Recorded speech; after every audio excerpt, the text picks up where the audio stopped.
안녕하세요. 오늘은 고린도 후서를 살펴보도록 하겠습니다. 이게 지금 저희가 사도 바울의 서신서를 하기 때문에 항상 이 저자는 사도 바울이지만요. 1장 1절에 보시면 사도 바울이 적었다고 분명히 나오고 있고요. 이 고린도 후서는 또 특별한 게 이 사도 바울이 적었다라는 그 증거가 될 수 있는 내용들이 이 10장부터 12장 사이의 내용을 보시면 사도 바울의 개인적인 그러한 내용들이 많이 나옵니다. 그러니까 자기 사도직을 변호하면서 또 그러면서 자기의 개인적인 경험, 특별히 그 셋째 하늘에 올라가 봤다는 그런 간증들이 나오는 것으로 보아서 특별히 그 서신서가 사도 바울의 서신서라는 것을 저희들이 확신할 수 있습니다.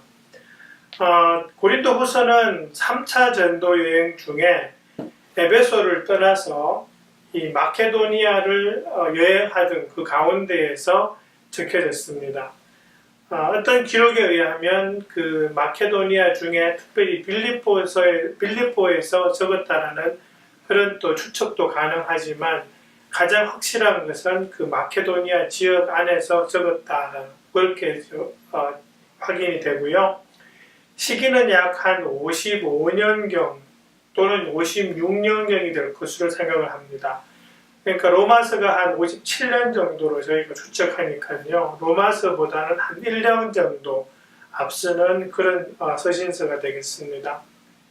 또 이 고린도 후서라고 적은 내용 중에 이유는 뭐냐 하니까 이 1장 1절에 고린도에 보낸다고 되어 있고요. 그러면서 또한 이야기하는 것이 아가야에 있는 그 지역이잖아요. 그 고린도가 중심이 된 그 지역을 아가야라고 하는데 그 아가야에 있는 성도들에게 보낸다고 적고 있기 때문에 대상은 분명히 이렇게 확실히 되는 그런 상황이고요.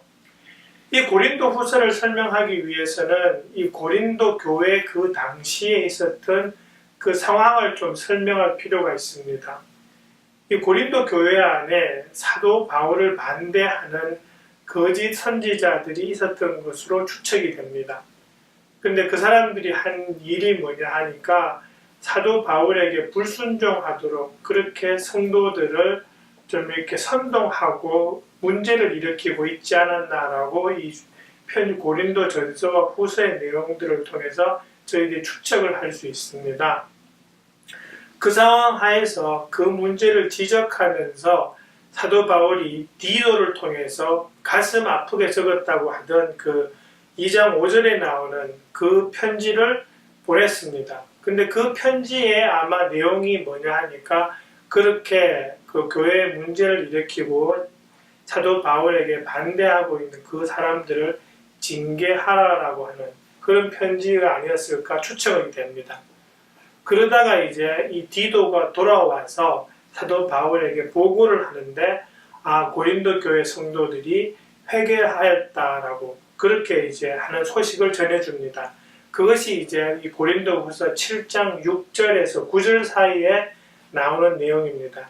그 소식을 들은 이 사도 바울이 기쁜 마음으로 적고 있는 것이 이 고린도후서의 전편이 됩니다. 한 1장부터 9장까지의 내용은 거기에 기준으로 해서 해석을 하면 이해가 쉽게 됩니다.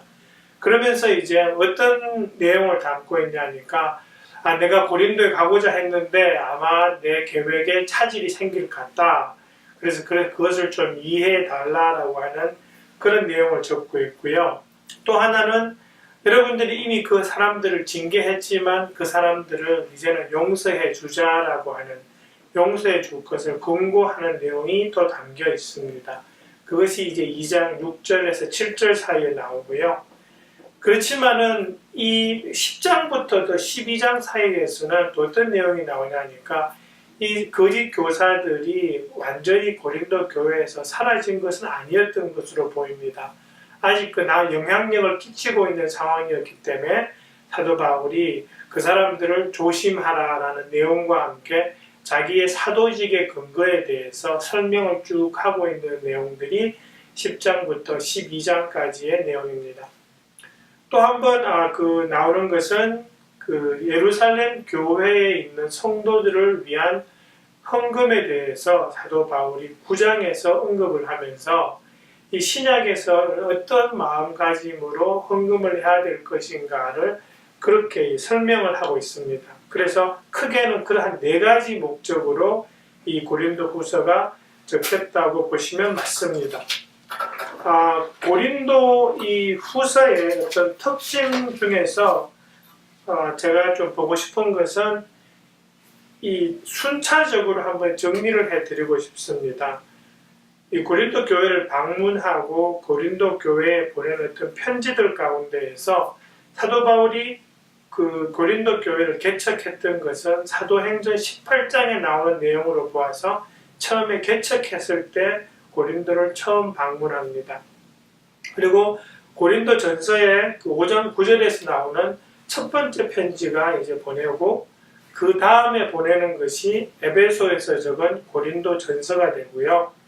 그 다음에 고린도 후서의 2장에서 나오는 그 언급되는 가슴 아프게 보낸 그 편지가 이제 세 번째 편지가 되고, 그리고 보면 사도 바울이 고린도 교회를 2번째로 방문했던 것으로 보입니다. 그 내용을 추측해 볼 수 있는 것이 고린도 후서 2장 1절의 내용과 또 12장 14절, 13장 1, 2절의 내용인데요. 특별히 그 12장 14절의 내용과 13장의 내용을 보시면 내가 이제 3번째로 여러분을 방문하고자 합니다라고 하고 적고 있어요. 무엇이에요? 그럼 이미 이전에 벌써 2번을 방문했다라는 거죠. 그래서 이미 2번째 방문이 있었다라는 것이고요. 그 다음에 보낸 편지가 이 고린도 후서입니다.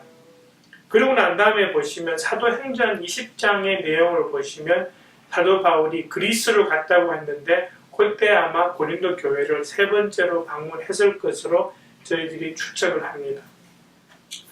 또 하나 고린도 후서의 어떤 특징은요. 9장에서 10장으로 넘어가는 내용, 이 연결이 매끄럽지가 않습니다. 그래서 어떤 사람은 아마 이게 고린도 후서가 9장까지는 편지 하나고 10장부터 13장까지는 다른 편지인데 이걸 2개로 묶었을 거다라고 그렇게 추측하는 사람까지도 있습니다.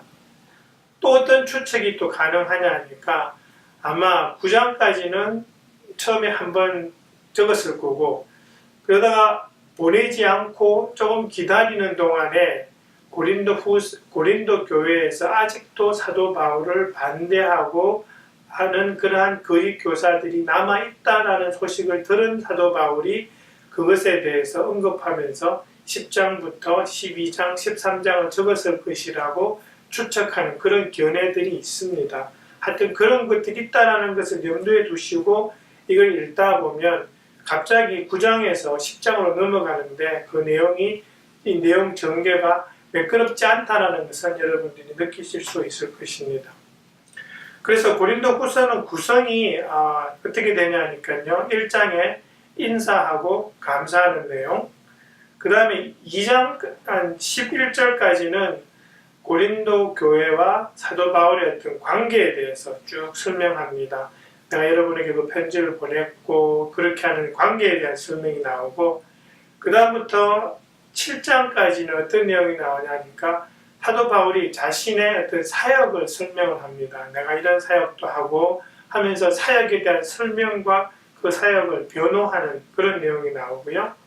그 다음에 8장부터 9장까지는 헌금에 대해서 또 예루살렘 교회에 보내는 그 헌금을 이야기하면서 미리미리 준비해라 라는 그런 취지로 이제 설명을 하고 그 다음에 이제 10장부터 13장 초반까지는 자기 사도직에 대해서 내가 왜 사도자라는 것을 변호하고 그 근거를 제시하는 그런 이야기가 나오고요. 그 다음에 이제 13장 5절부터 마지막 부분까지는 마지막 그 권면과 인사로 그렇게 이 편지서를 마무리합니다. 고린도 후서에서 저희들이 조금 보고 싶은 어떤 신약적 주자들이 있다면요. 3장에 나오는 내용들을 좀 주목할 필요가 있습니다. 거기에 보시면 구약과 신약을 많이 비교합니다. 구약은 돌판에 새겨졌다. 그렇지만 신약은 우리의 가슴판에 새겨졌다라는 내용이 3장 3절에 나옵니다. 그리고 구약은 문자로 된 것이지만 이 신약은 하나님의 영으로 된 것이라는 표현이 3장 6절에 나오고요. 또 하나 이야기하는 것은 3장부터 해서 우리가 익히 아는 그 5장 17절 있죠.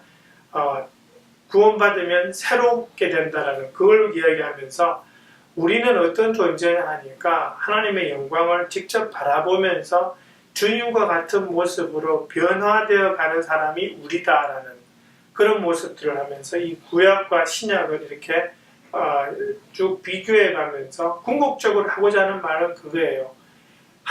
예수님 안에서 있으면 여러분들은 새로운 피조물이라는 겁니다. 그래서 우리가 그렇게 하나님의 영광을 바라보며 변화해 나아가자라는 그것을 이야기하고 있고요. 구약에 있어서는 하나님께서 11조를 이야기하셨죠. 그죠? 말라기 말씀처럼. 근데 이 9장에 보시면 사도 바울이 신약에 있어서의 어떤 헌금의 원칙을 이야기합니다. 그 원칙은 기쁜 마음으로 하라는 것입니다. 그리고 마음에 정한 대로 하라는 것이죠.